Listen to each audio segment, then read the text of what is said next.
Can I save 2 pear trees that have not been pruned for 15 years? And this is Kay. So can she do that, Mr. D? Haven't been pruned in 15 years. It sounds to me like they've saved themselves. Right. No, they probably you know, you can get out there and you can take the water sprouts off, and you can try to take out some of the competing central leaders so that you've got one or a smaller number than the ones you have.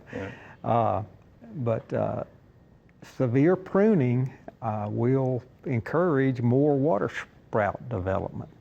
But I would still do it. I'd get out there and I'd go to work on them, and I'd take the water sprouts out, you know, and I would thin it out some, because that will help, you know, reduce disease pressure if you allow it to dry out, you know, have air circulation. And so I would be one to get out there and I'd give it a go. And if they've gone 15 years without being pruned, they're pretty tough. They're pretty tough critters.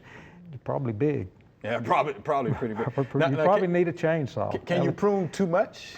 You know, is that something that can happen with your pear tree?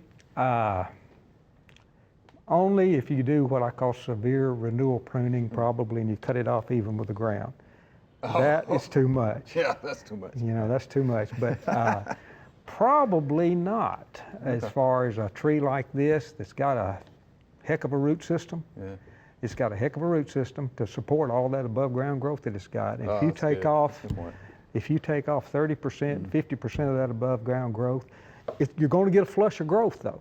You're going to get a flush of growth, and a lot of it's going to be water sprouts, and you might want to consider going out there and following up, and when the water sprouts are that big, instead of 12 feet tall, snapping them off, you know, put a glove on and snap them off, and, you know, try to kind of manage that a little bit.